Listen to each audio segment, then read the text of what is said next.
ফেরেশতাদেরকে, ও আমার ফেরেশতারা রে, তোমরা সাক্ষী থাকো, আমি আল্লাহ তোমাদেরকে সাক্ষী রেখে বলতেছি, যারা দ্বীনি মজলিসের মধ্যে বসেছে, আমি আল্লাহর জিকিরের মধ্যে বসেছে, আমি আল্লাহর আলোচনার মধ্যে বসেছে, আমি আল্লাহর হাবিবের আলোচনার মধ্যে বসেছে, আমি আল্লাহর কোরআনের আলোচনার মধ্যে বসেছে, قد غفرت لهم, আমি আল্লাহ তাদেরকে ক্ষমা করে দিলাম।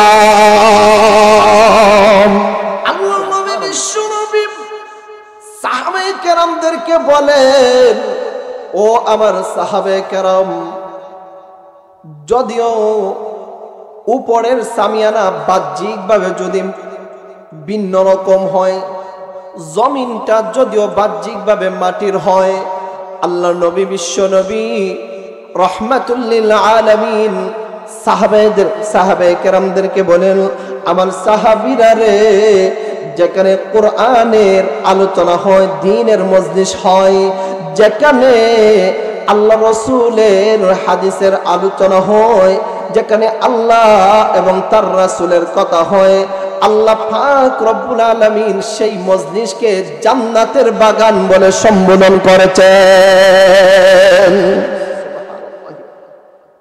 তো তাফসীরুল কোরআন মাহফিলের মর্যাদা আছে না নাই? এই যে দ্বীনি মজলিসে বসলাম, কোরআন হাদিসের বাহিরে একটা কথাও হবে না। হবে? কোরআনের বাহিরে একটা কথাও হবে না।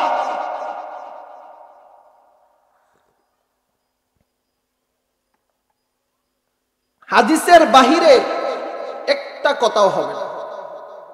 আল্লাহর রাসূল বলেন, আমার সাহাবায়ে কেরাম, যদিও উপরের সামিয়ানা ভিন্ন রকম হয়,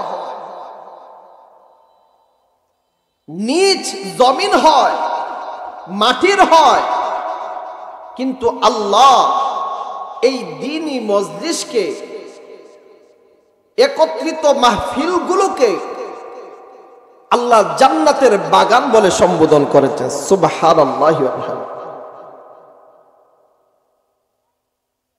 আল্লাহ রাসূল সাল্লাল্লাহু আলাইহি ওয়াসাল্লাম অন্য হাদিসে বলেন, قال رسول الله صلى الله عليه وسلم إن لله ملائكة يطوفون في الطرق يلتمس أهل الذكر فإذا وجدوا قوما يذكرون الله تنادوا هلموا إلى حاجتكم।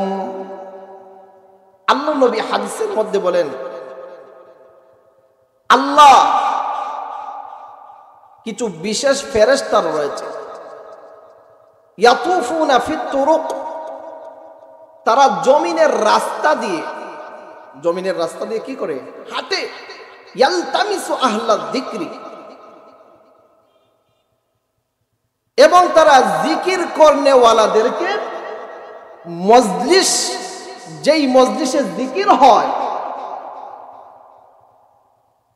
যেই মজলিসে আল্লাহর জিকির এবং তার রাসূলের জিকির হয়, তাদেরকে তালাশ করতে থাকে। ফাইদা ওয়াজাদু কওমাই ইয়াযকুরুনাল্লাহ, অবশেষে ফেরেশতারা তালাশ করতে করতে যখন জিকিরের মজলিস পেয়ে যান, অর্থাৎ এমন একটা মজলিস পেয়ে যান যেখানে আল্লাহ এবং তার রাসূলের কথা হয়, যেখানে আল্লাহ এবং তার রাসূলের জিকির হয়, তানাদাউ হালুম্মু ইলা হাজাতিকুম, এক রাস্তার ফেরেশতারা আরেক রাস্তার ফেরেশতাদেরকে ডাকতে থাকেন, আহ্বান করতে থাকেন যে জিকিরের মজলিস আমরা পেয়ে গেছি। অবশেষে সাহাবায়ে কেরাম ওই দ্বীনি মজলিসের চতুর্দিকে বেষ্টন করে বসেন। সুবহানাল্লাহ। ফেরেশতারা ওই দ্বীনি মজলিসের চতুর্দিকে বেষ্টন করে বসেন। আজকের যে মাহফিল, তাফসীরুল কোরআন মাহফিল, এই মাহফিলে কিসের আলোচনা হবে? কথা বলেন বাবারা ভাইরা, কিসের আলোচনা হবে? কোরআন এবং হাদিসের আলোচনা হবে। কার জিকির হবে? আল্লাহর জিকির হবে। কার জিকির হবে? আল্লাহর জিকির হবে। ওই দ্বীনি মজলিসের চতুর্দিকে ফেরেশতারা বেষ্টন করে বসে। অতএব বোঝা গেল আমরা যারা আজকে এই মাহফিলে আসলাম আমরা বড় ভাগ্যবান। আর যারা আসে নাই এখনো পর্যন্ত তারা বরকত থেকে বঞ্চিত। আল্লাহ তাদেরকে এই মাহফিল পর্যন্ত আসার তৌফিক করে দিন। সবাই জোরে বলি আমিন।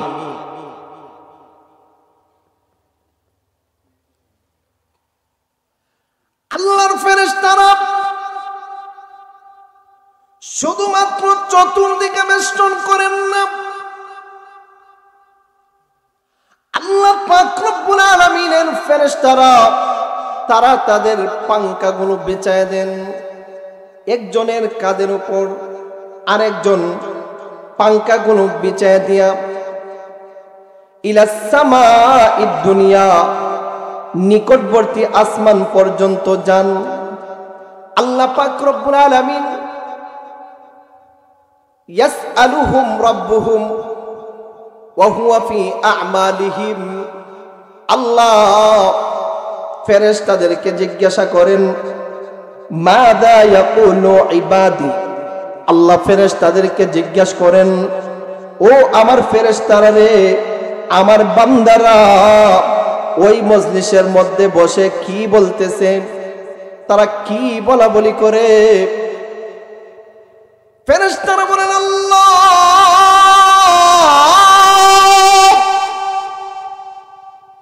ইউসাব্বিহুনাক ওয়া ইউকাব্বিরুনাকা ওয়া ইয়াহমাদুনাক। রব্বুল আলামিন আল্লাহ গো, তোমার মায়ার বান্দারা ওই দিনের মজলিসে বসে আল্লাহ তোমার পবিত্রতা বর্ণনা করে, ওয়া ইউকাব্বিরুনাক আল্লাহ তোমার বরত্বতা বর্ণনা করে। ও আল্লাহ ফেরেশতারা বলেন আল্লাহ তোমার মায়ের বান্দারা ওই দিনের মজলিসের মধ্যে বসে আল্লাহু আকবার বলে, সুবহানাল্লাহ বলে, আল্লাহ তোমার পবিত্রতা বর্ণনা করে, আল্লাহু আকবার বলে তোমার বরত্ব বর্ণনা করে। ওয়া ইয়াহমাদুনাক আল্লাহ গো, তোমার বান্দারা তোমার প্রশংসা করে। অর্থাৎ দ্বীনি মজলিসের মধ্যে বসে তোমার বান্দারা আলহামদুলিল্লাহ বলে। সুবহানাল্লাহ। আল্লাহ ফেরেশতাদেরকে বলেন ফেরেশতারা রে, আমার মায়ের বান্দারা কি আমি আল্লাহকে দেখেছে? ফেরেশতারা বলেন আল্লাহ না, তোমার মায়ার বান্দারা আপনাকে দেখে নাই। দুনিয়ার জমিনে চর্মচক্ষু দিয়ে আল্লাহকে দেখার কোনো বিধান নাই। জান্নাতের মধ্যে চর্মচক্ষু দিয়ে আল্লাহ পাক রব্বুল আলামিনকে দেখা যাবে। এখানে একটা বিষয় হলো জান্নাতের মধ্যে আল্লাহকে কিভাবে দেখা যাবে? লক্ষ লক্ষ কোটি কোটি মানুষ জান্নাতের মধ্যে থাকবে, কিন্তু আল্লাহকে এত ভিড় থাকবে মানুষের মধ্যে, আল্লাহকে কিভাবে দেখা যাবে? আল্লাহ বিশ্বনবী হাদিসের মধ্যে বলেছেন ইন্নাকুম সাতারাউনা রাব্বাকুম কামা তারাউনা হাযাল কামারা। আমি যখন সিলেটের মধ্যে যাই আমার মাথার উপরে চন্দ্র থাকে, আবার যখন খড়গপুরের কনকপুরের মধ্যে আসি দেখা যায় আমার মাথার উপরে চন্দ্র, ঢাকার মধ্যে গেলে পরেও দেখা যায় আমার মাথার উপরে চন্দ্র আছে। বাড়ির মধ্যে ফোন দিয়ে বলি ভাই তোমার মাথার উপরে কি চন্দ্র আসেনি? ভাই বলে হ্যাঁ আমার মাথার উপরেও চন্দ্র দেখা যাচ্ছে। আমি তো দেখি আমার মাথার উপরেও চন্দ্র, চন্দ্র কিন্তু সবাই দেখতে পায়, কোনো বের হয় না, স্বাভাবিকভাবে সুন্দরভাবে চন্দ্রকে দেখতে পারে। ঠিক তেমনি ভাবে জান্নাতের ভিতরে আল্লাহর মায়ার বান্দারা আল্লাহকে এইভাবেই দেখবে যেইভাবে চন্দ্রকে দেখা যায়। জান্নাতের ভিতরে জান্নাতীরা আল্লাহকে চর্মচক্ষু নিয়ে চন্দ্রের মতো দেখবে, কোনো ভিড় করা লাগবে না। আল্লাহ পাক রব্বুল আলামিনকে জান্নাতের ভিতরে দেখা যাবে। এবার ফেরেশতারা বলেন আল্লাহ মায়ার বান্দারা তো তোমাকে দেখে নাই, এরপরে ও গো আল্লাহ দ্বীনের মজলিসের মধ্যে বসে, তাফসীরুল কোরআন মাহফিলের মধ্যে বসে, কোরআনের মাহফিলের মধ্যে বসে, ও আল্লাহ তোমার হাবিবের হাদিসের মাহফিলের মধ্যে বসে তোমার মায়ার বান্দারা ইউসাব্বিহুনা রব্বুল আলামিন তোমার পবিত্রতা বর্ণনা করতেছে, অর্থাৎ সুবহানাল্লাহ বলতেছে, ওয়া ইউকাব্বিরুনা তোমার বরত্বতা বর্ণনা করতেছে, আল্লাহু আকবার বলতেছে, ওয়া ইয়াহমাদুনা আল্লাহ গো তোমার মায়ার বান্দারা ওয়া ইয়াহমাদুনা তোমার প্রশংসা করতেছে, আলহামদুলিল্লাহ বলতেছে। আল্লাহ পাক রব্বুল আলামিন ফেরেশতাদেরকে আরেকটু মজা লাগা বলে, ফেরেশতারা যদি আমার মায়ার বান্দারা আমাকে দেখতো তাহলে কেমন লাগতো?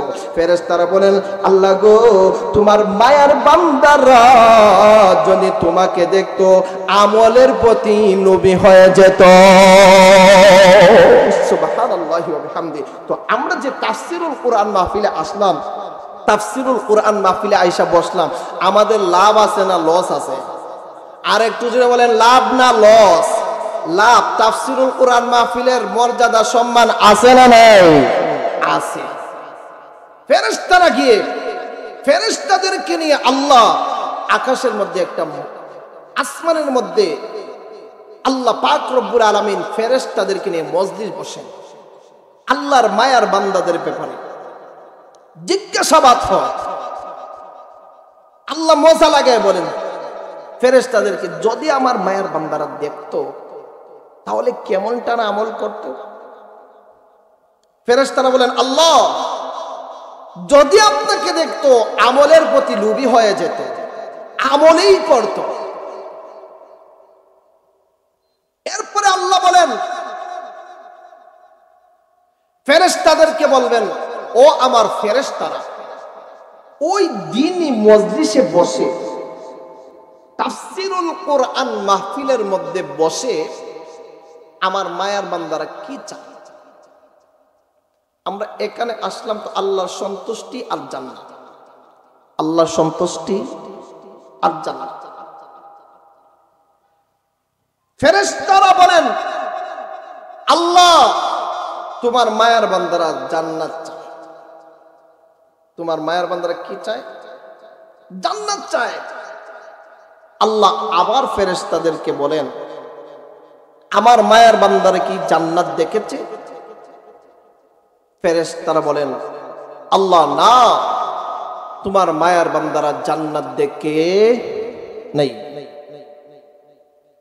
আল্লাহর একটু মজা লাগায় বলেন, ও আমার ফেরেশতারা যদি আমার মায়ার বান্দারা জান্নাত দেখতো, কাইফা লাম তারাউনাহা, যদি জান্নাত দেখতো তাহলে তাদের অবস্থা কেমন হতো? ফেরেশতারা বলেন, আল্লাহ তোমার মায়ের বান্দারা জান্নাত পাওয়ার জন্য পাগল হয়ে যায়। সুবহানাল্লাহ বলবেন না? আসমানের মজলিসে কাদেরকে নিয়ে আলোচনা হয়? যারা দ্বীনি মজলিসে বসে, যারা দ্বীনি, যারা কোরআনের আলোচনায়, যারা তাফসীর মাহফিলে, যারা হাদিসের আলোচনায়, হাদিসের আলোচনা আল্লাহ এবং তার রাসূলের আলোচনা শুনে। আল্লাহ বলেন, ও আমার ফেরেশতারা রে, আমার মায়ের বান্দারা কোন জিনিস থেকে পানা চায়?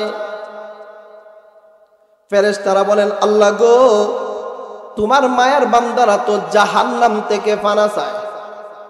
জাহান্নামে যাইতানি আপনারা? আমরা জাহান্নামে যাইতাম চাইনি। ফেরেশতা বলবে, আল্লাহ তোমার মায়ের বান্দারা জাহান্নাম থেকে পানা চায়। আল্লাহ পাক রব্বুল আলামিন ফেরেশতাদেরকে বলেন, ফেরেশতারা রে, আমার মায়ের বান্দারা কি জাহান্নাম দেখেছে? ফেরেশতারা বলবেন, আল্লাহ আপনার মায়ের বান্দারা জাহান্নাম দেখে নাই। আল্লাহ বলেন, ফেরেশতাদেরকে বলেন, ও আমার ফেরেশতারা, যদি আমার মায়ার বান্দারা জাহান্নাম দেখতো তাহলে তাদের অবস্থাটা হয়তো কেমন? ফেরেশতারা বলেন, আল্লাহ গো, যদি আপনার মায়ার বান্দারা জাহান্নাম দেখতো তাহলে জাহান্নাম থেকে পলায়ন করার জন্য ছুটাছুটি করত, জাহান্নাম থেকে বাঁচার জন্য পলায়ন করত। কিভাবে জাহান্নাম থেকে বাঁচা যায়? আল্লাহ পাক রব্বুল আলামিন ফেরেশতাদেরকে বলেন, ফেরেশতারা সাক্ষী থাকো, আন্নী লাম উশহিদু قد غفرت لهم أني أشهد لكم أني أشهدكم قد غفرت لهم। ও আমার ফেরেশতারা জেনে রাখো, যেই মায়ের বান্দারা, আমি আল্লাহর মায়ের বান্দারা কোরআনের মাহফিলের মধ্যে বসেছে, আমার মায়ের বান্দারা তাফসীরুল কোরআন মাহফিলের মধ্যে বসেছে, আমার মায়ের বান্দারা দ্বীনি মজলিসের মধ্যে বসেছে, আল্লাহ ফেরেশতাদেরকে, ও আমার ফেরেশতারা রে, তোমরা সাক্ষী থাকো, আমি আল্লাহ তোমাদেরকে সাক্ষী রেখে বলতেছি, যারা দ্বীনি মজলিসের মধ্যে বসেছে, আমি আল্লাহর জিকিরের মধ্যে বসেছে, আমি আল্লাহর আলোচনার মধ্যে বসেছে, আমি আল্লাহর হাবিবের আলোচনার মধ্যে বসেছে, আমি আল্লাহর কোরআনের আলোচনার মধ্যে বসেছে, قد غفرت لهم, আমি আল্লাহ তাদেরকে ক্ষমা করে দিলাম। সুবহানাল্লাহি ওয়া বিহামদিহি। আল্লাহ বলেন, আন্নী উশহিদুকুম قد غفرت لهم, তোমরা সাক্ষী থাকো, যারা দ্বীনি মজলিসের মধ্যে বসেছে, কোরআনের আলোচনায় বসেছে, আমি আল্লাহ তাদেরকে ক্ষমা করে দেব। সুবহানাল্লাহ। একজন ফেরেশতা দাঁড়ায় বলবেন, ও আল্লাহ, আমরা তো কিছু কিছু আছে দেখবেন রং বং ডং দেখার জন্য আয়, আছে না না? মাতুন্নি আছে না না? আছে, অহরহ আছে, বহুত আছে। ইকুটা একটু কমান। একজন ফেরেশতা দাঁড়ায় বলবেন, আল্লাহ,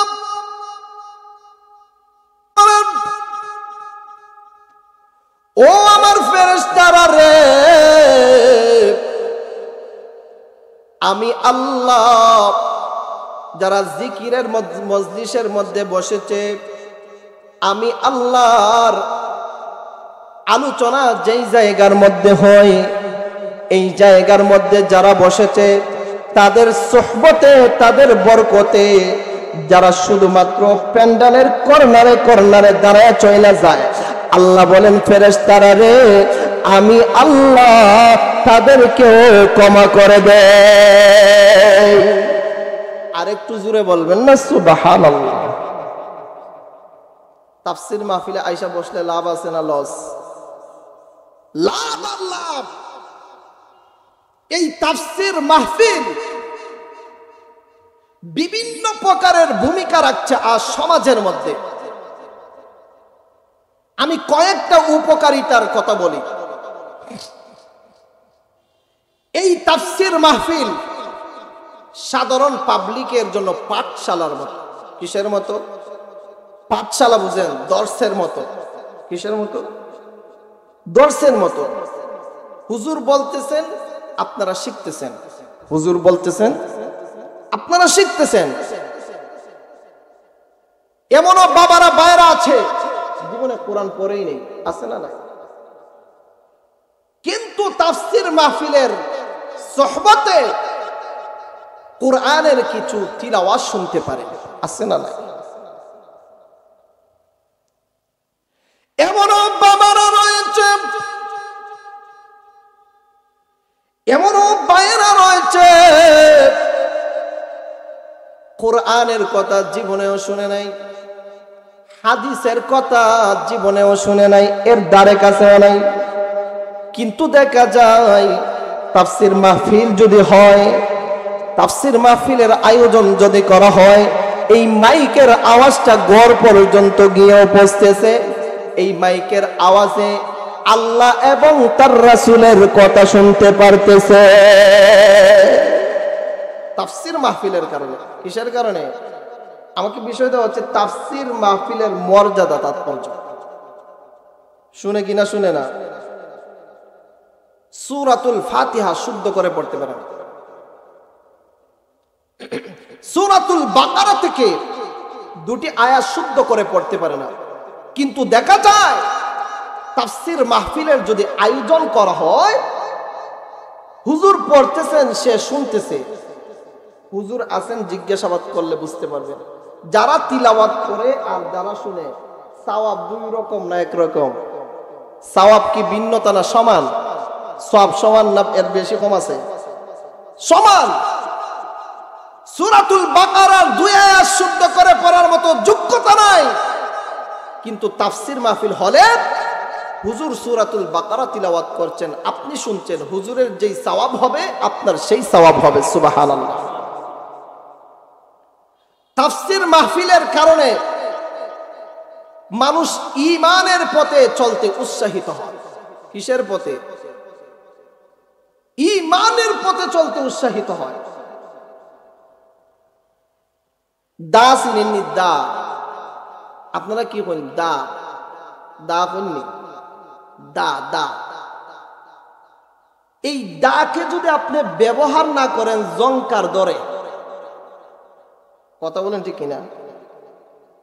দাকে যদি আপনি ব্যবহার না করেন জংকার ধরে, জংকার ধরে দা নষ্ট হয়ে যায়। ঠিক তদ্রূপ ভাবে ইমানদার মুসলমানের সম্মুখে যখন কোরআন তিলাওয়াত না করা হয়, তার ইমানের পাওয়ার লেস হয়ে যায়। কথা বলেন ঠিক কিনা?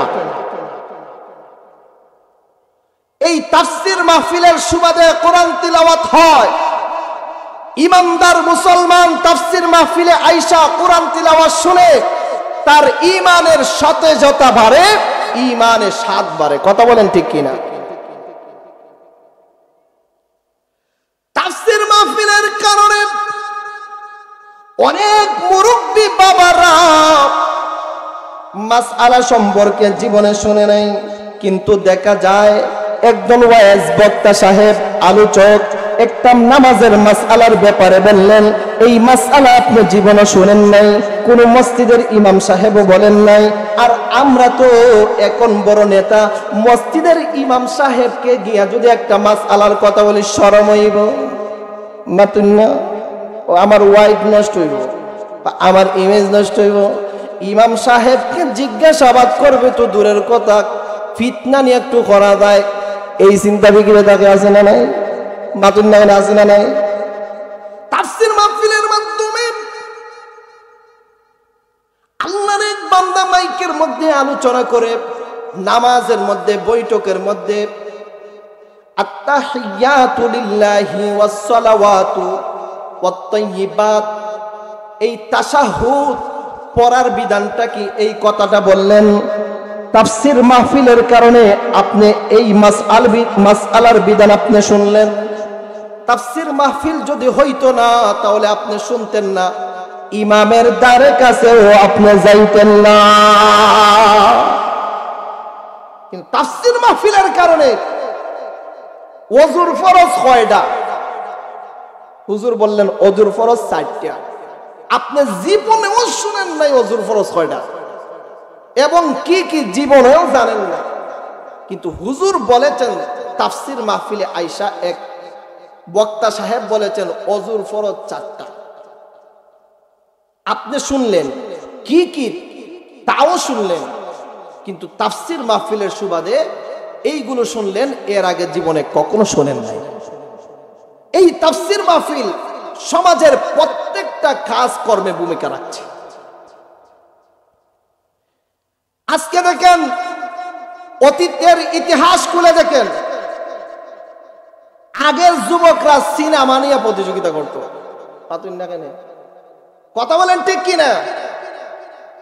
আগের যুবকদের মধ্যে প্রতিযোগিতা ছিল কিভাবে নাচ গান করাবে, আর আজকাল যুবকদের মধ্যে প্রতিযোগিতা হয় কিভাবে কোরআনের মাহফিল করাবে। হয় কিনা? হয় না? আজকের যে আয়োজন করেছে যুবক ভাইয়েরা না, যুবকরা জাগলে জাগবে বাংলাদেশ, যুবকরা জাগলে জাগবে বাংলাদেশ। যুবকরা অনেক কিছু করতে পারে, যুবকরা অনেক কিছু করতে পারে। তাফসীর মাহফিলের কারণে সমাজ থেকে অপরাধ কমে গেছে। সিনেমার বাজারে আগুন ধরেছে, ধরছে কিনা ধরছে না? আগেকার যুগে দেখা যাইতো, ছোটবেলায় যখন লেখাপড়া করতাম, সিনেমা হলের এই ছবি একটা বাহির হচ্ছে, আগামী অমুক তারিখে এই সিনেমাতে এই ছবি হবে। শত শত মানুষ টুকন নিয়ে সিনেমা হলে যাওয়ার জন্য প্রস্তুত হইত। তো আজকাল সমাজে এটা দেখা গেল খুবই কম সাজ। আজকে দেখেন, যখন আপনাদের ওয়াজ মাহফিলের মধ্যে আসার আগেও দেখলাম আরো 3 থেকে 4টা ওয়াজ মাহফিলের আওয়াজ শোনা যায়। কিন্তু অতীতে এমনও তো ছিল, সিনেমা হলের জন্য যুবকরা পাগল ছিল, গানের জন্য যুবকরা পাগল ছিল, নাচ গানের জন্য যুবকরা পাগল ছিল। আজকে যুবকরা ওয়াজের জন্য প্রতিযোগিতা করে, এটা ভালো না খারাপ? ওয়াজের মধ্যে কার আলোচনা হয়? আল্লাহর কোরআন এবং রাসূলের হাদিসের। তাফসীর মাহফিলের মধ্যে কার আলোচনা হয়? তাফসীর মাহফিলের মধ্যে আল্লাহর জিকির হয়, আল্লাহর হাবিবের জিকির হয়, আল্লাহকে স্মরণ করা হয়, আল্লাহর হাবিবের প্রতি দরুদ পড়া হয়। কিন্তু দেখেন, যুবক ভাইরা এত সুন্দর করে তাফসীর মাহফিলের আয়োজন করেছে। এই তাফসীর মাহফিল সমাজের অপরাধ তাফসীর মাহফিলের কারণে কমে গিয়েছে। তাফসীর মাহফিল সমাজের অপরাধ দমনেও ভূমিকা পালন করে যাচ্ছে। সমাজের অপরাধ দমনেও তাফসীর মাহফিলের ভূমিকা আছে। তাফসীর মাহফিলের কারণে, তাফসীর মাহফিলের উপকারিতা বলতেছি, আমাদের কি কি ফায়দা হয়। তাফসীর মাহফিলের কারণে মানুষ বেশি বেশি করে আল্লাহ বিমুখ হচ্ছে। মানুষ বেশি বেশি করে আল্লাহ বিমুখ হচ্ছে। আবার কিছু কিছু যুবকরা দেখবেন, আর কিছু কিছু নেতা টাইপের লিডারদেরকে দেখবেন, তারা রঙিন চশমা লাগাইছে। কি চশমা? রঙিন চশমা লাগাইছে। কয় এত ওয়াজ দেখিতে হইতো, বৃষ্টি আয় না মাতুই না, আছে না নাই? এত মাহফিল না হইতো কি বৃষ্টি আয় না? আমি ওই সমস্ত রঙিন চশমাওয়ালাদেরকে বলতে চাই, আমরা তুমি চেয়ে দেখো, আজকাল বেশি বেশি ওয়াজ মাহফিল হওয়ার কারণে, তাফসীর মাহফিল হওয়ার কারণে যুবকরা যাকে যাকে পাঞ্জাবি পরন শিখেছে। কথা বলেন ঠিক কিনা? যুবকরা যাকে যাকে দাড়ি রাখা শিখেছে। কথা বলেন ঠিক কিনা? যুবকরা যাকে যাকে মাথায় টুপি পরা শিখেছে। কথা বলেন ঠিক কিনা? যুবকদের মধ্যে দাড়িরও প্রতিযোগিতা হয়, পাঞ্জাবিরও প্রতিযোগিতা হয়। দেখবেন এক যুবক বানাইছে পাঞ্জাবি, আর এক যুবক বলে, ভাই তোকে তো বড় সুন্দর লাগে, আমিও একটা বানাবো পাঞ্জাবি। তাফসীর মাহফিলে পাঞ্জাবির সম্পর্কেও আলোচনা হয়, টুপির সম্পর্কে আলোচনা হয়, দাড়ি সম্পর্কে আলোচনা হয়। কিন্তু ওই রঙিন চশমাওয়ালা তো ঘর থেকে বাহির হয় না। কয় এত ওয়াজ দেখিতে হইতো, কয় বৃষ্টি আয় না। বৃষ্টি দেওয়ার মালিক কে? ওয়াজ যদি বন্ধ হয়ে যায় বৃষ্টি আর আসবেই না। এখন তো কিছুটা হইলো আয়। কথা বলেন ঠিক কিনা? তো তাফসীর মাহফিলের কারণে মানুষ বেশি বেশি করে আল্লাহ বিমুখ হচ্ছে, আল্লাহমুখী হচ্ছে, আল্লাহর দিকে রুজু হচ্ছে তাফসীর মাহফিলের কারণে। এই তাফসীর মাহফিলের কারণে মানুষের অন্তর নরম হয় কিনা? হয় না? ওয়াজের ভিতরে যখন আল্লাহর বান্দারা, দ্বীনের রাহবাররা, আলেম উলামারা যখন আলোচনা করেন, আলেম উলামারা দেখবেন মাতা পিতার খেদমতের সম্পর্কে আলোচনা করেন। কথা বলেন ঠিক কিনা? বক্তারা যখন মা বাবার খেদমতের সম্পর্কে আলোচনা করেন, মনে করেন আমার যুবক ভাইয়েরা, আমার মুরব্বী বাবারা, আমার পর্দানসীন মা ও বোনেরা মনোযোগ দিয়ে শুনুন। আজকে আমি মাতা পিতার সম্পর্কে ওয়াজ করলাম, আপনার অন্তরটা নরম হয়ে যাবে। আল্লাহ পাক রব্বুল আলামিন কোরআনের মধ্যে আল্লাহ বলেছেন, আপনারা সবাই আমার সঙ্গে একবার বলবেন, রব্বিরহামহুমা কামা রব্বায়ানি সগীরা। রব্বিরহামহুমা কামা রব্বায়ানি সগীরা। আপনারা বলবেন, অমুক বক্তা সাহেব মাতা পিতার খেদমতের সম্পর্কে আলোচনা করে গিয়েছেন। মা বাবা মৃত্যুবরণ করার পরেও মা বাবার হকটা থেকে যায়, মা বাবার জন্য দোয়া করে যায়। রব্বিরহামহুমা কামা রব্বায়ানি সগীরা। হুজুর যখন আলোচনা করবেন মা বাবার সঙ্গে বেয়াদবি করা যাবে না। ও আমার যুবক বারা রে, আমার মুরব্বী বাবারা রে, জীবনে তো বহুবার মা বাবার মনের মধ্যে আঘাত নিয়েছি। হুজুর বয়ান করলেন, না না, মা বাবার মনের মধ্যে আঘাত দেওয়া যাবে না, মা বাবাকে কষ্ট দেওয়া যাবে না। তাফসীর মাহফিলের মধ্যে এই আলোচনা হয়, কোরআন থেকে হুজুর আলোচনা করলেন, আপনার মনটা নরম হয়ে যাবে।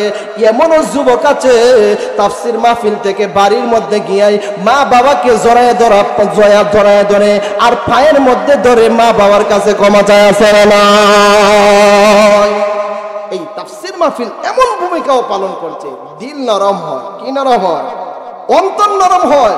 আমি বললাম, এই হুজুর আলোচনা করলেন, মা বাবার মনে আঘাত দেওয়া যাবে না। যুবক ভাই, মুরব্বী বাবারা, আমরা যারা মা বাবার মনে আঘাত দিয়েছি, আজকে যারা আমাদের মা বাবা দুনিয়াতে নাই, খবরবাসী হয়ে গিয়েছেন, আল্লাহ রসুল বাবার জন্য কবরের পাশে দাঁড়াইয়া কাঁদে। বাবাকে আল্লাহ রসুল জন্ম নেওয়ার পরেই দেখেন নাই। এইদিকে এই আল্লাহ রসুলের মা আমেনাও কাঁদে, কিন্তু রসুল বাবাকে পান নাই।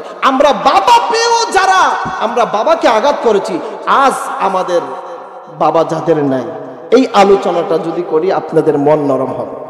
অনেক যুবক বাড়ির মধ্যে গিয়ে মা বাবাকে জড়ায় ধরে ক্ষমা চাইবে। এই তাফসীর মাহফিল অন্তর নরমের ক্ষেত্রেও ভূমিকা রাখছে, অন্তর নরমের ক্ষেত্রেও ভূমিকা রাখছে। এই তাফসীর মাহফিলের কারণে যুবক এবং তরুণদের মধ্যে বৈপ্লবিক পরিবর্তন ঘটেছে।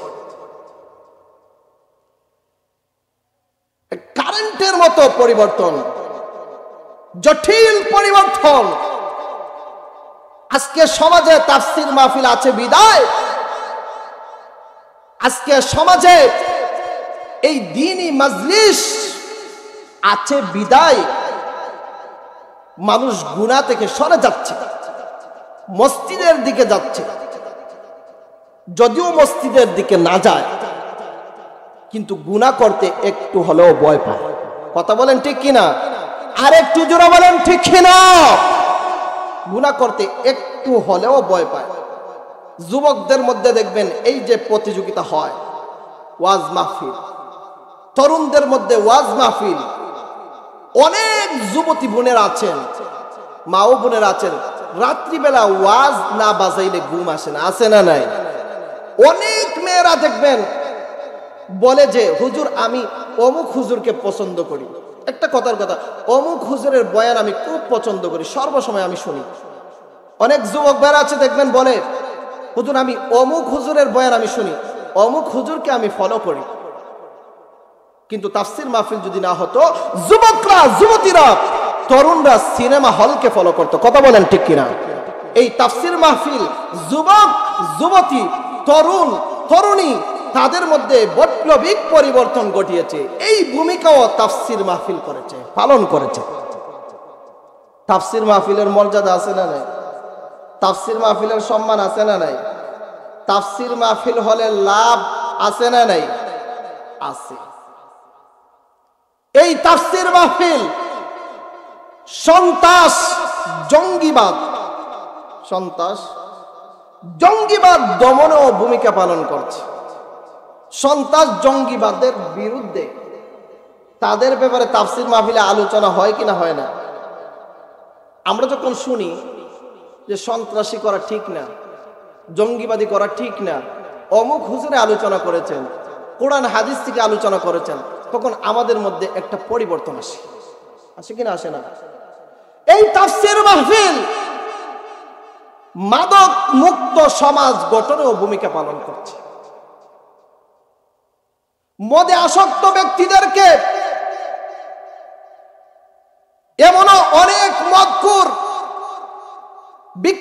চোর ডাকাত কুরআনের কথা শুনে, আল্লাহ এবং তার রাসূলের কথা শুনে মাহফিলের স্টেজেই তাওবা করেছে, আছে না নাই? আছে। তাফসীর মাহফিলের কারণে সমাজ থেকে যৌতুক এবং কুসংস্কার কমে গিয়েছে। তাফসীর মাহফিল করার কারণে সমাজের মধ্যে আজকে দেখবেন যৌতুক নেওয়া ঠিক নাই এমন কথা হাজার হাজার যুবক বলে, কথা বলেন ঠিক কিনা?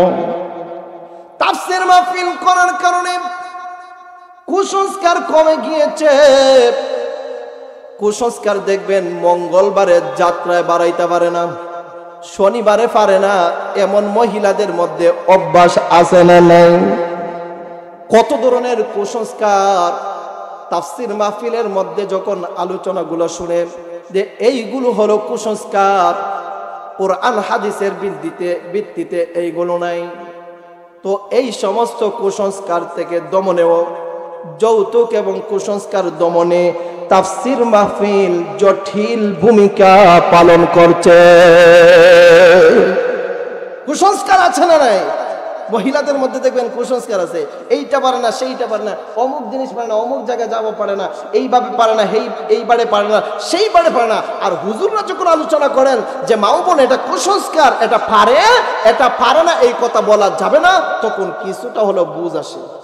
সাংস্কৃতিক পরিবর্তনেও তাফসীর মাহফিলের ভূমিকা আছে। কি পরিবর্তনে? সাংস্কৃতিক পরিবর্তনে নাচ গান হয়েছে, অরস দিয়ে নাচ গান হয়, এমন কিছু আয়োজন তাফসীর মাহফিলে শোনার কারণে, কুরআনের কথা শোনার কারণে, আল্লাহর রাসূলের হাদিসের কথা শোনার কারণে কোনো না কোনো এক বছর বলে না আর আমি এই নাচ গান করাইতাম না। আমি শুনছি হাফিজ মাওলানা রাশিদুল ইসলাম ফারুকী হুজুর উনি বলেছেন নাচ গান পারেন, এটা হারাম। আমি তাফসীর মাহফিলে শুনেছি এই নাচ গানে যাব না, নাচ গান করানোর ক্ষেত্রে আমি কাউকে উৎসাহ দেব না, কাউকে সহযোগিতাও করব না। এই ভূমিকাও তাফসীর মাহফিল রাখছে। রাষ্ট্রের দেশের উন্নতিতেও তাফসীর মাহফিল ভূমিকা রাখছে। দেখবেন হালকা একটু সমস্যা হয়ে গেলে তাফসীর মাহফিলে হুজুররা হুঙ্কার দেন, আবার এই হুঙ্কারও কেউ কেউ আছে ভালো হয় না, কয় মোল্লারা খালি চিল্লায়, কয় হালকা হইলি চিল্লায়, আছে না নাই? মাতুন না কয় হালকা হইলি যে চিল্লানি দে, কয় তারা একবারে পাগলিয়া দেয়, এক যারা হইলি তারা এমন একটা শুরু করেছে। আলেম উলামারা কখনো কোনোদিন তাদের জীবন দিয়ে দিবে, মুসলমান ইমানদার তাদের জীবন দিবে, আল্লাহ এবং তার রাসূলকে ছাড়বে না, কথা বলেন ঠিক কিনা? মুসলমান ইমানদার তাদের জীবন দিবে, রক্ত দিবে, কিন্তু আল্লাহর জমিনে আল্লাহর দ্বীন কায়েম করেই ছাড়বে, কথা বলেন ঠিক কিনা? ঈমানের পথে অবিচল থেকে আমার মরণ যেন হয়, কথা বলেন ঠিক কিনা? ঈমানের পথে অবিচল থেকে আমার মরণ যেন হয়, তোমারই কাছে মিনতি আমার, তোমারই কাছে মিনতি আমার, মহামহিম দয়াময়, ঈমানের পথে অবিচল থেকে আমার মরণ যেন হয়, ঈমানের পথে অবিচল থেকে আমার মরণ যেন হয়, প্রতিদিন মিথ্যের মুখোমুখি হয়, কথা বলেন ঠিক কিনা? আরেকটু জোরে বলেন ঠিক কিনা? প্রতিদিন মিথ্যের মুখোমুখি হয়, বেদিন ফাসেকেরা করে হইচই, ঠিক কিনা? বেদিন ফাসেকেরা করে হইচই, আজাজিলে সে গুমরাহি সুরগান করে তুলে মোহময়। ইমানের পথে অবিচল থেকে আমার মরণ যে হয়, ইমানের পথে অবিচল থেকে আমার মরণ যে হয়। এই জন্য আমার ভাইরা, আমার যুবক ভাইরা, আমার মুরব্বী বাবারা, তাফসীর মাহফিল সমাজের, রাষ্ট্রের উন্নতিতে, সমাজের উন্নতিতে এই তাফসীর মাহফিল যুবক কিভাবে সংশোধন হবে, যুবতী কিভাবে সংশোধন হবে, মুরব্বী বাবারা কিভাবে নামাজ পড়বে, নামাজের তরিকা কিভাবে, নামাজের নিয়ম কিভাবে, এই তাফসীর মাহফিলের মাধ্যমে আজকাল আমরা শিখতে পারতেছি। কথা বলেন ঠিক কিনা? আজকেও একজন বক্তার বিষয় হচ্ছে নামাজের গুরুত্ব। কিসের গুরুত্ব? নামাজের সম্পর্কে আলোচনা করবেন। যখন আমরা তাফসীর মাহফিলে বসবো, নামাজ সম্পর্কে আমরা জানতে পারবো কিভাবে নামাজ পড়লে কি হবে, কিভাবে নামাজ পড়লে আমার নামাজ সহি হবে, আর কিভাবে নামাজ পড়লে আমার নামাজ সহি হবে না। এই বিষয়ও তাফসীর মাহফিলে দ্বীনি মাজলিসে আলোচনা করা হয়। কোথায় আলোচনা হয়? সিনেমা হলে আলোচনা হবে নামাজের বিষয়ে। আপনারা মাতুন না দেখি, একটু আওয়াজ দিন। নামাজের বিষয়ে সিনেমা হলে কেউ বলবে, রোজার বিষয়ে কেউ বলবে, যাকাতের বিষয়ে কেউ বলবে, কেউ বলবে না। কারণ একটা নামাজের পরিবেশ নয়, রোজার আলোচনার পরিবেশ নয়, যাকাতের আলোচনার পরিবেশ নয়। আপনি পরিবেশেই গেলেই নামাজের কথা শুনতে পারবেন, আল্লাহ এবং তার রাসূলের কথা শুনতে পারবেন। আর এই পরিবেশ আমাদেরকে তৈরি করতে হবে, এই পরিবেশ আমাদেরকে তৈরি করতে হবে। এই জন্য আমার যুবক ভাইরা, আমার মুরব্বী বাবারা, আজ থেকে আমাদেরকে একটা কথা স্মরণ রাখতে হবে, তাফসীর মাহফিলের দ্বারা কোনো ক্ষতি হয় না, তাফসীর মাহফিলের দ্বারা কোনো লস নাই, তাফসীর মাহফিলের দ্বারা লাভ আছে। তাফসীর মাহফিলে গেলে আল্লাহর কথা শোনা যায়, তাফসীর মাহফিলে গেলে আল্লাহ এবং তার রাসূলের কথা শোনা যায়, আল্লাহর রাসূলের সুন্নাহ শেখা যায়, নামাজের তরিকা শেখা যায়, রোজার কথা শেখা যায়।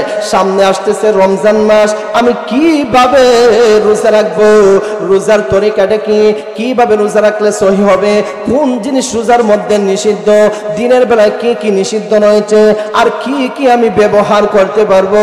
তাফসীর মাহফিলের আয়োজন যদি করেন, এইগুলো আপনি শুনতে পারবেন।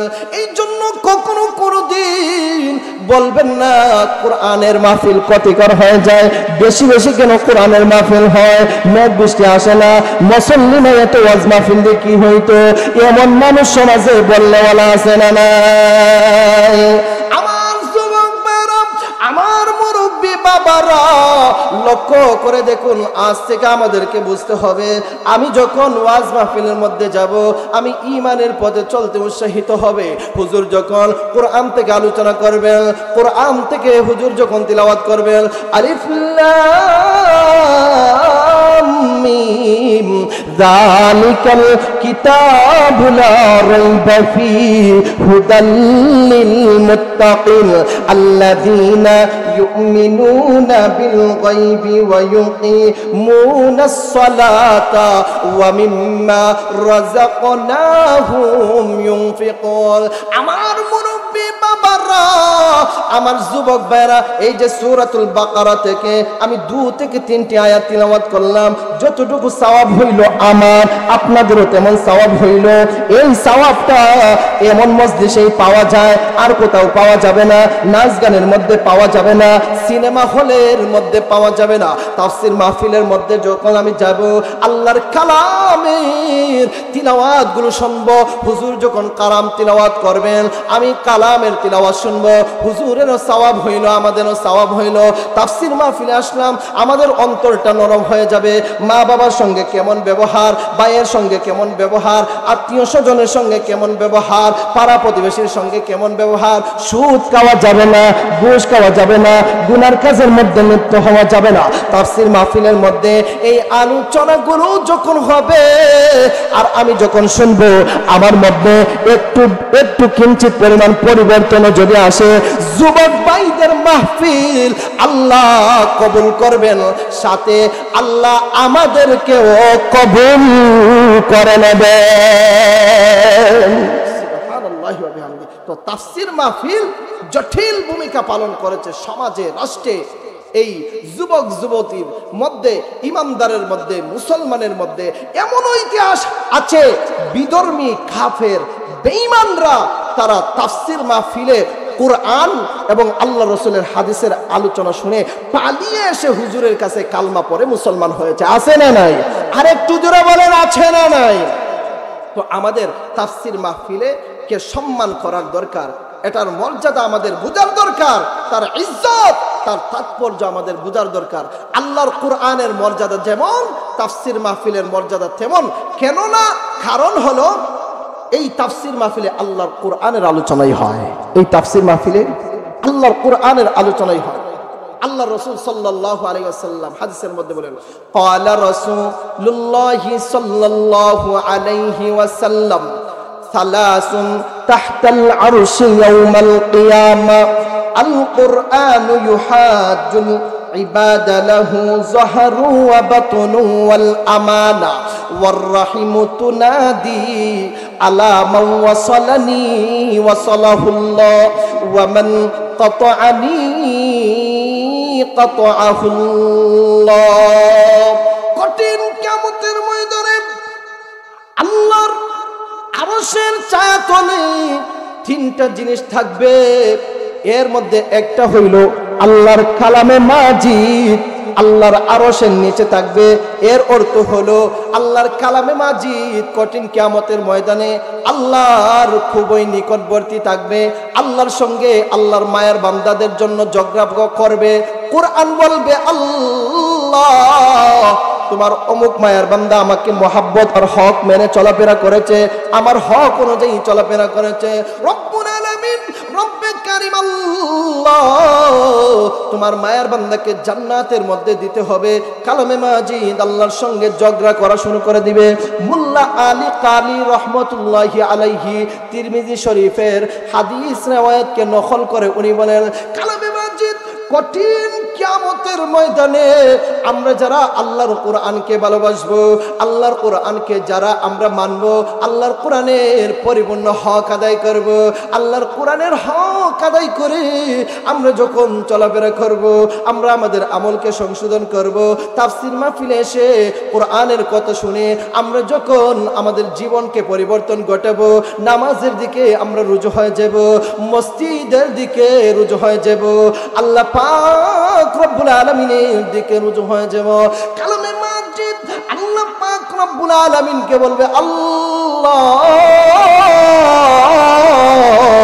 তোমার মায়ের বান্দা আমাকে মহব্বত করেছে, আমাকে ভালোবাসা দেখিয়েছে।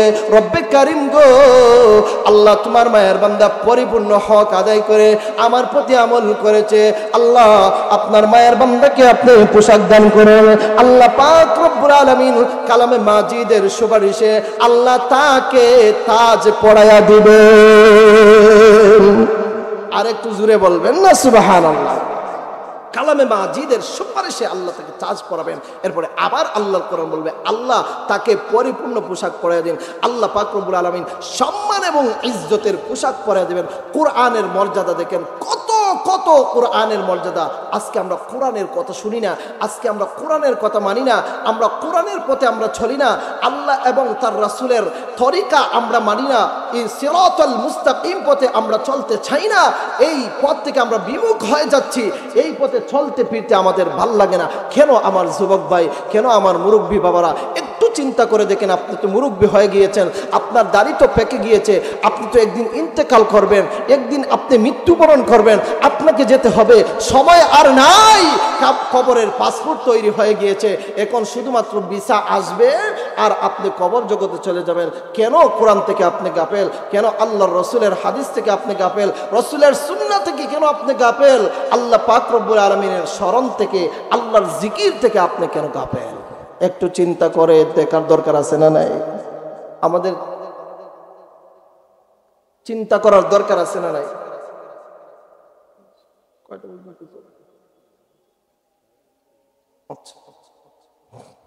আমাকে বলা হয়েছিল 8টা পর্যন্ত চলবে নাকি, এখন ঠিক আছে, জাযাকাল্লাহ খায়ের। তো কোরআনের কথা শোনার দরকার, কোরআনের পথ অনুসরণ আমাদের করার দরকার। আল্লাহর কোরআনকে ভালোবেসেছে, আল্লাহর কোরআনের জন্য পাগল হয়েছে। উমি মানুষ, মূর্খ মানুষ, কোরআন পড়তে জানে না, কোরআন পড়তে পারে না, জান্নাতে তার ঠিকানা হয়েছে। আর একটু জুড়ে বলবেন না সুবহানাল্লাহ? প্রথম রাইতে বুইলা গেছেন নাকি? আর একটু জুড়ে বলেন সুবহানাল্লাহ। আল্লামা কাজী সানাউল্লাহ ফানিপতি রহমতুল্লাহি আলাইহি, উনি উনার কিতাবে ছোট্ট একটা ঘটনা লিখেছেন, জানি না আপনারা শুনেছেন কিনা। এর আগে ভারত উপমহাদেশের মধ্যে, এই আলোচনা বলি, আমি আমার আলোচনা শেষ করবো ইনশাআল্লাহ। ভারত উপমহাদেশের মধ্যে এক গামছা বিক্রেতা ছিলেন। কি বিক্রেতা? গামছা বিক্রেতা। উনি খুব সুন্দর করে, আল্লামা কাজী সানাউল্লাহ ফানিপতি খুব সুন্দর করে আলোচনাটা তুলে ধরেছেন। এই গামছা বিক্রেতা গামছা বিক্রি করেন, জীবিকা উপার্জন করেন, গরিব মানুষ। কি মানুষ? ভারত উপমহাদেশে এক ব্যক্তি কুরআনুল কারীম নিয়ে এসেছে। কুরআনুল কারীম নিয়ে এসেছে ওই গামছা বিক্রেতা। আজকাল দেখবেন কিছু সমাজের এমনও ব্যক্তি আছে যারা কিছুই চিনে না, তাদের চক্ষু দিয়ে আগে পানি বাহির হয়, আর যারা সব জানে চোখ দিয়ে পানি বাহির হয়ই না। আছে না নাই? আর একটু যেরকম আছে না নাই? আছে।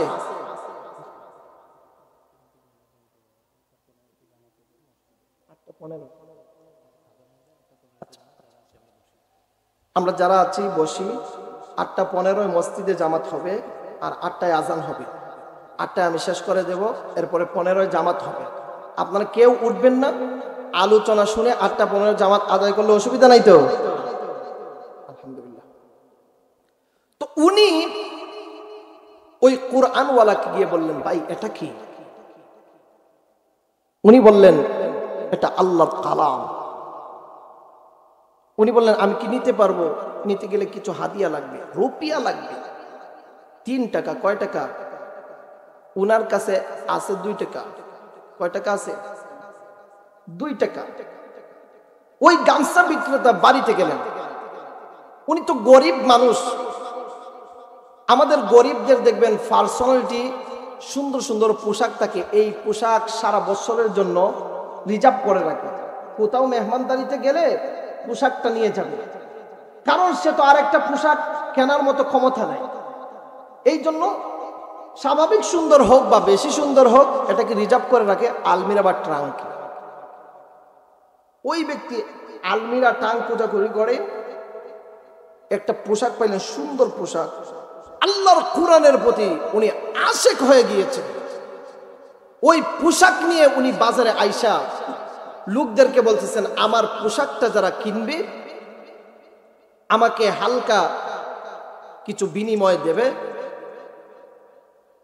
আমাকে কিছু রুপিয়া দিবে, আমি আল্লাহর কালামটা নেব। সুবহানাল্লাহ। যুবকরা ডাক দিয়ে বলে, ভাই ওই সমস্ত ব্যক্তিরা ভারত উপমহাদেশের মধ্যে উনাকে ডাক দিয়ে বলতেছে, আপনার না একটা মাত্র পোশাক, এই পোশাক দিয়ে তুই আপনি অনেকখানে যান, আপনি অনেক জায়গায় মেহমানদারিতে যান। ও বাবা, ও ভাই, আপনি যদি এই পোশাকটা বিক্রি করে দেন তাহলে মেহমানদারিতে যাবেন কিভাবে? আল্লাহর ওই বান্দা গামছা বিক্রেতা উনি বললেন, আমাকে মেহমানদারিতে যাওয়া লাগবে না। আল্লাহর কালাম, যেই কিতাবের মধ্যে আল্লাহর কথা রয়েছে, যেই কিতাবের মধ্যে আল্লাহ কথা বলেছেন, এই কিতাবটা আমাকে নেওয়া লাগবে। সুবহানাল্লাহ। উনি বলেন এই কিতাবটা আমাকে নেওয়া লাগবে। এরপরে ওই পোশাক বিক্রি করে 1 রুপিয়া উনি এনে 3 রুপিয়া দিয়ে, 1 আনা 2 আনা করে জমায়া 3 রুপিয়া দিয়ে আল্লাহর কালাম দিলেন। নেওয়ার পরে দেখেন উনি পড়তে পারেন না, কিন্তু এই কোরআন একটা সম্মানিত জায়গা, উঁচু জায়গার মধ্যে রাখলেন, সম্মানিত একটা জায়গার মধ্যে রাখলেন। দিনের বেলা গামছা বিক্রি করেন, আর রাত্রির বেলা আল্লাহর কালাম মাথার মধ্যে নেন, বুকের মধ্যে লাগান। সুবহানাল্লাহ। আর একটু জোরে বলেন সুবহানাল্লাহ। আল্লাহর বান্দা যখন রাত্রি বেলা, যখন আল্লাহর মায়ার বান্দা বাড়ির মধ্যে উনি যান, দিনের বেলা গামছা বিক্রি করে, রাত্রি বেলা বাড়ির মধ্যে যখন উনি যান, রাত্রি বেলা অনেকটা রাত উনি ঘুমান না, আল্লাহর কালামে মাজিদ মাথার মধ্যে নেন, আল্লাহর কোরআন বুকের মধ্যে লাগান, আর উনি বলেন ই মাওলা কা বাত হে, ই আল্লাহ কা কালাম হে। আল্লাহ গো, তোমার কালামে মাজিদের মধ্যে আপনি কত সুন্দর করে কথাগুলো বলেছেন, কোথায় কি বলেছেন রব্বে কারীম গো, আল্লাহ আমি তো জানি না, এত সুন্দর করে বলেছেন। আল্লাহর বান্দা পড়তে পারেন না, আমার যুবক বাবারা একটু লক্ষ্য করবেন, আমার মুরব্বী বাবারা, আগের যুগের মুরব্বী বাবারা যারা আছেন, অনেকেই আছেন আল্লাহর কালামটা পড়তে পারেন না, জীবিকার তাড়নায়। আগের যুগে অনেক সময় আছে চৈত্র মাস আর খাতি মাস আসলে পরে ভাত পাইতো না মানুষ, লেখাপড়া করবে কিভাবে? আল্লাহর কালাম পড়তে পারেন নাই। আল্লাহর মায়ের বান্দা আল্লাহর কালামে মাজিদের দিকে আঙ্গুল হাঁটায়, আর বলে আল্লাহ গো, আপনি কোথায় কি বলেছেন, কি চমৎকার গুলো কথা বলেছেন, কোথায় কি বলেছেন মাওলা গো, আমি জানি না, আমি তো পড়তে পারি না। রব্বে কারীম, আল্লাহ তোমাকে ভালোবাসি, তোমার কালামে মাজিদকে ভালোবাসি, আল্লাহ তোমার প্রতি আমি আসক্ত হয়ে গিয়েছি, আল্লাহ গো তোমার কালামের প্রতি আমি আসক্ত হয়ে গিয়েছি। রব্বুল আলামিন, রব্বে কারীম আল্লাহ, জীবনে বহু গুনাহ আমি করেছি, অন্যায় করেছি, পাপ করেছি, জুলুম করেছি, নির্যাতন করেছি। একবার মাথার মধ্যে নেই, আরেকবার বুকের মধ্যে লাগায়, মাথার মধ্যে আল্লাহর কালাম নেই, বুকের মধ্যে লাগায়, আর বলে আল্লাহ আমাকে ক্ষমা করে দাও। সুবহানাল্লাহি ওয়া বিহামদি। মাথার মধ্যে একবার নেয়, বুকের মধ্যে একবার লাগায়, আর বলে আল্লাহ জীবনে কত গুনাহ করেছি, তোমার কালাম তো পড়তে পারি না। আল্লাহ গো, কোরআনের মধ্যে কত সুন্দর সুন্দর কথা, চমৎকার চমৎকার কথা আপনি বলেছেন, ও আল্লাহ আমি তো পড়তে পারি না। চোখের পানি ছেড়ে দিয়ে আঙ্গুল হাঁটায়, এই সূরাতুল বাকারা থেকে মিনাল জিন্নাতি ওয়ান নাস পর্যন্ত আঙ্গুল হাঁটায়, আর চোখের পানি পালায়, আর বলে আল্লাহ কোরআনের ভিতরে এত সুন্দর সুন্দর কথা আপনি বলেছেন, আল্লাহ তুমি আমাকে একটু মাফ করে দাও না। সুবহানাল্লাহ বলুন, আর একটু জোরে বলবেন না সুবহানাল্লাহ? একটু আওয়াজ দিয়ে বলেন আল্লাহু আকবার, আরো জোরে বলেন আল্লাহু আকবার। এইভাবে দিনের বেলা গামছা বিক্রি করেন, রাত্রিবেলা আল্লাহর কালামে মাজিদ মাথার মধ্যে নেয়, বুকের মধ্যে লাগায়। এইভাবে করতে করতে একদিন হঠাৎ করে আল্লাহর মায়ার বান্দা ইন্তেকাল করে। আল্লাহর মায়ার বান্দা ইন্তেকাল করার পরে আল্লামা কাজী সানাউল্লাহ ফানিপতি লেখেন, উনার বাবা নাই, মা নাই, স্ত্রী নাই, ছেলে নাই, একটা মাত্র মেয়ে আছে। কি আছে? একমাত্র মেয়ে, একটা মেয়ে আছে। আল্লাহর মায়ের বান্দা যখন ইন্তেকাল করলেন, আল্লাহর মায়ের বান্দা একটা মাত্র মেয়ে এবার চিৎকার করে কান্না করে, বাবা গো, আমার তো আর কেউ নাই, আল্লাহ ছাড়া কেউ নাই। ও বাবা, মা নাই, ভাই নাই, বেরাদর আত্মীয় স্বজন কেউ নাই। বাবা বাবা বলে আমি কাকে ডাকবো? আমাকে ছেড়ে তো দুনিয়া থেকে চলে গেলাম, আমি বাবা বলে কাকে ডাকবো? পাড়া প্রতিবেশী ওই মেয়েটার চিৎকার শুনে বাড়ির মধ্যে আইসা দেখে ওই গামছা বিক্রেতা ব্যক্তি উনি ইন্তেকাল করেছেন। পাড়া প্রতিবেশী মেয়েটাকে বলেন, মা গো, তোমাকে আর কান্না করতে হবে না, তোমার জিম্মাদারির দায়িত্ব আমরা নিলাম। আল্লাহ পাক রব্বুল আলামিনের হুকুম হয়েছে, তোমার বাবা তো ইন্তেকাল করেছেন, এবার তোমার বাবাকে গোসল দেওয়ার দরকার, কাপন পরানোর দরকার, দাফন করার দরকার। মেয়ে ডাক দিয়ে বলে, পাড়া প্রতিবেশীদেরকে বলে, ঠিক আছে, কিন্তু দেখেন আমি তো জীবনে আর কোনোদিন, তোমরা যদিও আমার দায়িত্ব নেও, যদিও আমার দায়িত্ব তোমরা পালন করো, কিন্তু গো আমি তো বাবা বলে কাউকে ডাকতে পারবো না। মেয়েটা বলে, আমি তো বাবা বলে কাউকে ডাকতে পারবো না, বাবা তো আর কাউকে ডাকতে পারবো না, বাবা তো চলে গেলেন। মেয়েটা কান্না করে। এবার প্রতিবেশী বুঝালেন, পাড়া প্রতিবেশী, যে মা তোমাকে শান্ত হওয়ার দরকার, তোমার বাবাকে গোসল দেওয়ার দরকার, কাপন পরানোর দরকার, তোমার বাবাকে দাফন করার দরকার, তোমার বাবাকে দাফন করার দরকার। এবার মেয়ে বললেন, হ্যাঁ ঠিক আছে, আপনারা আমার বাবাকে গোসল দেন, কাপন পরান, দাফনের ব্যবস্থা করেন। রাত্রিবেলা আল্লাহর মায়ের বান্দাকে গোসল দেওয়া হয়েছে। কি দেওয়া হয়েছে? গোসল, কাপন পরানো হয়েছে।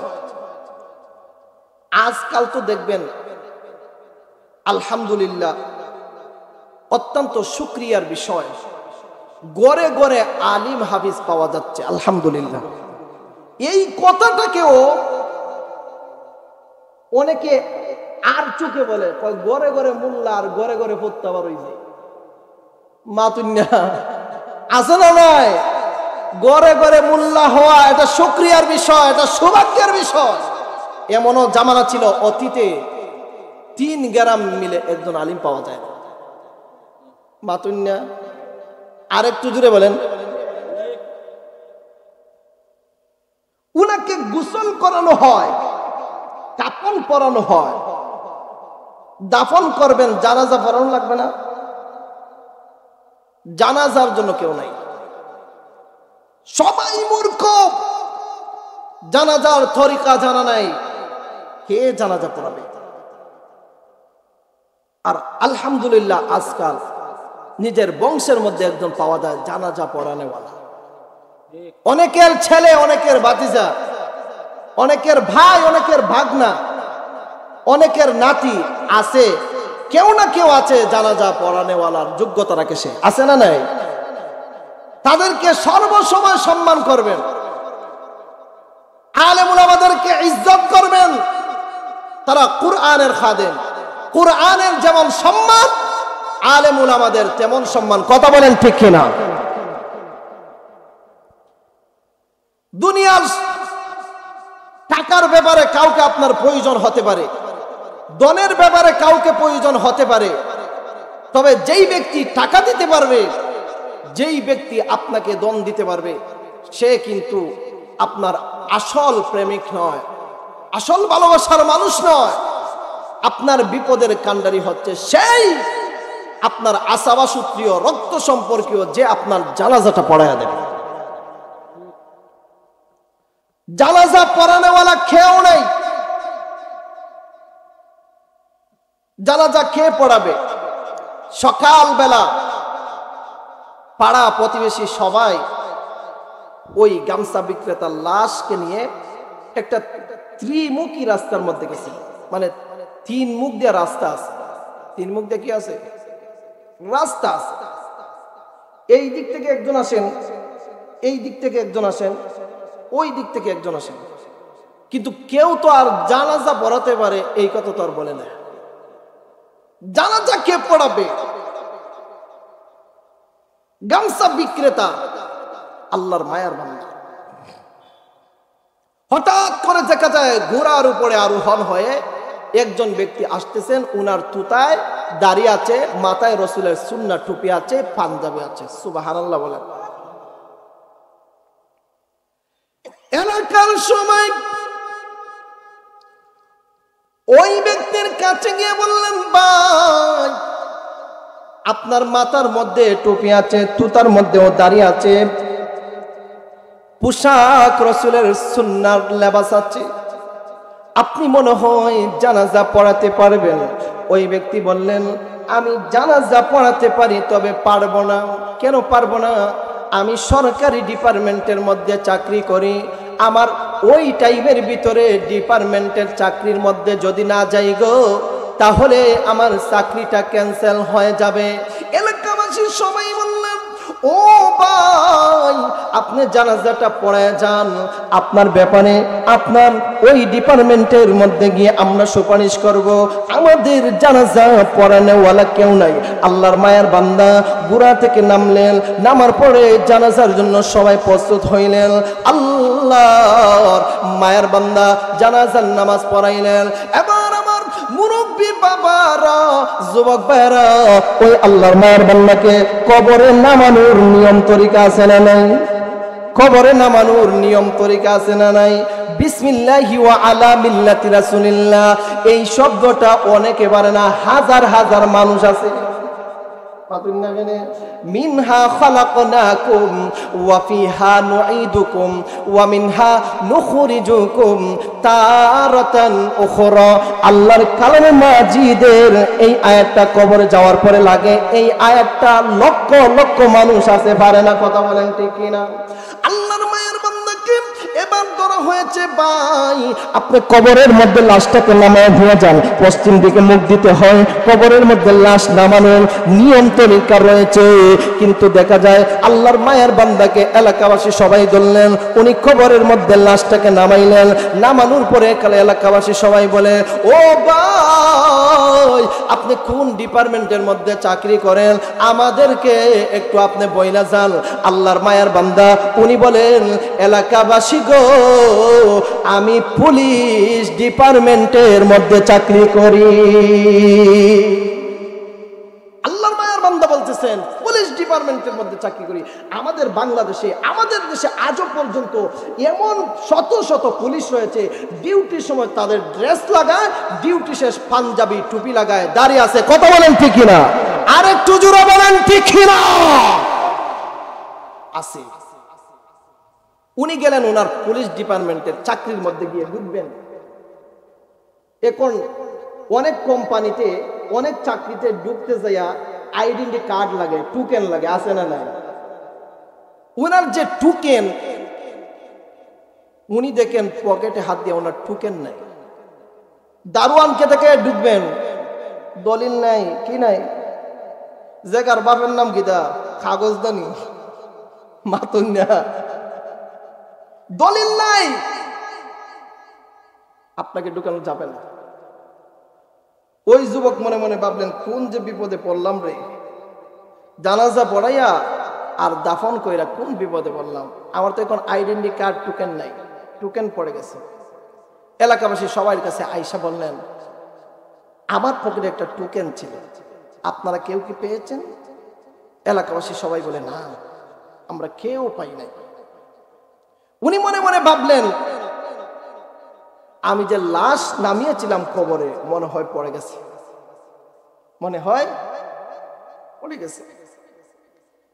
এলাকাবাসী সবাই তো ডরালুক মানুষ, ভয় পায়, ডরায়, কবর আবার কিভাবে খনন করবে। আল্লাহর মায়ার বান্দা এলাকাবাসীকে বললেন, চাকরির ব্যাপার স্যাপার তো দেখেন, চাকরি ছোট হোক বড় হোক, কর্মস্থান ছোট হোক বড় হোক, চলে গেলে একটা ব্যথা আসে মনের মধ্যে, একটা ব্যথা আসে না? ব্যথা আসে। উনি বললেন, আমাকে যদি আপনারা অনুমতি দেন, কবর খনন করে দেখবো আমার টোকেন আছে কি। আল্লাহর মায়ার বান্দা কবর খনন করা শুরু করে দিলেন। কবর খনন করার পরে আল্লাহর মায়ার বান্দা, কবর একটু খনন করার পরে আল্লাহর মায়ার বান্দা আকাশের দিকে তাকায়, আল্লাহু আকবারের ধ্বনি দেয়। আবার আল্লাহর মায়ার বান্দা আকাশের দিকে তাকায়, আল্লাহু আকবারের ধ্বনি দেয়। আমরা সবাই একবার আওয়াজ দিয়ে বলি আল্লাহু আকবার। আরো জোরে বলেন আল্লাহু আকবার। আল্লাহর মায়ার বান্দা আকাশের দিকে তাকায় আর আল্লাহু আকবার বলে।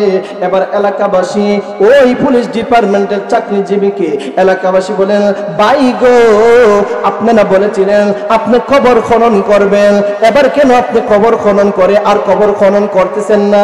একটু খনন করে আপনি আকাশের দিকে তাকায়া আল্লাহু আকবার, আল্লাহু আকবারের ধ্বনি আপনি দিতেছেন, এটার কারণটা কি?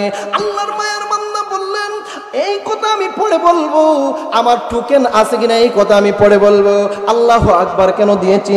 এলাকাবাসী গো, তোমরা আমাকে বলো, আল্লাহর ওই মায়ার বান্দাটা, যেই মায়ের বান্দাটা কবরের মধ্যে ঘুমিয়ে আছে, তার আমল কি ছিল, সে কি আমল করত, এই বিষয়টা আমাকে আগে জানাবা। আরেকটু জোরে বললেন না সুবহানাল্লাহ। এলাকাবাসী বলেন, আমরা তো জানি না, উনার একটা মেয়ে আছে, উনার একটা কি আছে, উনার একটা মেয়ে আছে, আমরা তো জানি না। এলাকাবাসী বললেন, চলো উনার মেয়ের কাছে। আল্লাহর মায়ের বান্দা ওই গামছা বিক্রেতার মেয়ের কাছে গিয়ে দরজায় গিয়ে করাঘাত করলেন, মা দরজাটা একটু খুলে দিতে হবে। ওই মেয়েটা বলল, কে গো তুমি? আমার তো বাবা দুনিয়াতে নাই। আমার বাবার কণ্ঠে মা বলে খেয়ে আমাকে ডাক দিয়েছো, কে তুমি? তোমার পরিচয়টা কি? মান আনতা, তুমি কে? আল্লাহর মায়ের বান্দা বলেন, মা গো, ও মা, দরজাটা একটু খুলে দাও। এবার মেয়েটা দরজা খুলে দিয়ে পর্দার ভিতরে চলে যায়। এবার পুলিশ ডিপার্টমেন্টের ব্যক্তি বলেন, মাগো, তোমার বাবা দুনিয়ায় থাকতে কি আমল করতেন? তোমার বাবার কি আমল ছিল? ওই মেয়েটা বলে, আমার বাবার তেমন কোনো আমল ছিল না, আমার বাবার আমল সম্পর্কে আমি জানি না, তবে গো আমার বাবার একটা আমল সম্পর্কে আমি জানি। এখনো আমার ঘরের তাকের মধ্যে আমার বাবার কুরআনুল কারীম ভারত বাজার থেকে উনি কিনে নিয়েছিলেন, এখনো রয়েছে। আমার বাবা যখন গামছা বিক্রেতা ছিলেন, রাত্রিবেলা আমার বাবা যখন গামছা বিক্রেতার ব্যবসা করে, রাত্রিবেলা বাজারের মধ্যে আসতেন। ওই মেয়ে বলল, বাবা গো, আমার ভাই নাই, আমার বেরাদর আত্মীয় স্বজন খেয়েও নাই, আমি একা, আমার বাবা দুনিয়া থেকে চলে গিয়েছেন। কিন্তু দেখেন ওই তাকের মধ্যে কুরআনুল কারীম রাখা। রাত্রিবেলা যখন আমার বাবা ঘরের মধ্যে আসতেন, কুরআনুল কারীম মাথার মধ্যে নিতেন আর বুকের মধ্যে লাগাইতেন আর বলতেন, আল্লাহ, জীবনে বহু গুনাহ করেছি, আল্লাহ গো, জিন্দেগিতে বহু গুনাহ করেছি, আমি অন্যায় করেছি। আল্লাহ, কত সুন্দর করে কালামে মাজিদের মধ্যে আপনি বলেছেন, কত চমক লাগানো কথাগুলো আপনি বলেছেন, কত চমৎকার কথাগুলো আপনি বলেছেন। আল্লাহ গো, আমি তো জানি না, আমি মূর্খ, আমি গুনাহগার, আমাকে ক্ষমা করে দাও। আমার পুলিশ ডিপার্টমেন্টের চাকরিজীবী ওই মেয়েকে ডাক দিয়ে বলে, মা, আমি যখন তোমার বাবার কবরটা দ্বিতীয়বার খনন করতে যাই, আমি দেখলাম এলাকাবাসীকে, উনি বলতেছেন এলাকাবাসীকে বলেন, এলাকাবাসী রে শুনে রাখো, ও আমার মা তুমিও শুনে রাখো, তোমার বাবা তো জান্নাতি হয়ে গিয়েছেন। কবর খনন করার পরে আমি দেখি গো, এত সুন্দর রং বেরঙের ফুল আর কবরটা এত প্রশস্ত হয়ে গিয়েছে, আমার জীবনে এমন ফুল দুনিয়াতে দেখি না। আরেকটু জোরে বলবেন না সুবহানাল্লাহ। আল্লাহর মায়ার বান্দা কোরআনকে শুধুমাত্র ভালোবাসতেন, হৃদয়ের মধ্যে ধারণ করতেন, কোরআনের প্রতি ভালোবাসা ছিল। আল্লাহ পাক রব্বুল আলামিন জান্নাতের মধ্যে দিয়ে দিয়েছেন। কিন্তু আমাদের মধ্যে কি আছে? আমরা পাপ করতে করতে জীবন নষ্ট করে ফেলেছি। আজকে আমার এই আলোচনা করার উদ্দেশ্য হলো, আজকে এই তাফসীর মাহফিলে যে বসলাম, এখানে কিসের আলোচনা হবে? কুরআনুল কারীমের আলোচনা হবে। আরেকটু জোরে বলেন, কিসের আলোচনা হবে? জীবন দিয়ে দেব, আমার জীবন আমার মরণ সব দিয়া দেব, আল্লাহর কোরআনকে ছাড়বো না। কথা বলেন ঠিক কিনা? আর একটু জোরে বলেন ঠিক কিনা? জীবন দেব, রক্ত দেব, বাতিলের সামনে কখনো কোনোদিন মাথা নত করবো না। কথা বলেন ঠিক কিনা? নাস্তিক মুরতাদ বেঈমানের সামনে কখনো কোনোদিন ইমানদার মুসলমান কুরআনওয়ালা মাথা নত করতে পারে না। কথা বলেন ঠিক কিনা? जो हाशिमी है उम्मी लक़बी, जो हाशिमी है उम्मी लक़बी, ओ मेरे नबी है मेरे नबी। সবাই আমার সঙ্গে একবার বলবেন, ও মেরে নবী है मेरे नबी, ओ मेरे नबी है मेरे नबी, जो हाशिमी है उम्मी लक़बी, जो हाशिमी है उम्मी लक़बी, ओ मेरे नबी है मेरे नबी, ओ मेरे नबी है मेरे नबी, जिस नूर के सदक़े खुल्द बनी, जिस नूर के सदक़े खुल्द बनी, ओ मेरे नबी है। आरो जुरे, ओ मेरे नबी है मेरे नबी, ओ मेरे नबी है। बख्शिश के दुआएं करती रहे हम जैसे गुनाहगार के लिए, हम जैसे गुनाहगार के लिए, रोते हुए जिनकी रात कटी, रोते हुए जिनकी रात कटी, ओ मेरे नबी है, ओ मेरे नबी है मेरे नबी, जो हाशिमी है उम्मी लक़बी, जो हाशिमी है उम्मी लक़बी, ओ मेरे नबी है मेरे नबी, ओ मेरे नबी है मेरे नबी, जिस नूर के सदक़े खुल्द बनी, जिस नूर के सदक़े खुल्द बनी, ओ मेरे नबी है मेरे नबी, ओ मेरे नबी है मेरे नबी, जो हाशिमी है उम्मी लक़बी, जो हाशिमी है उम्मी लक़बी, ओ मेरे नबी है मेरे नबी।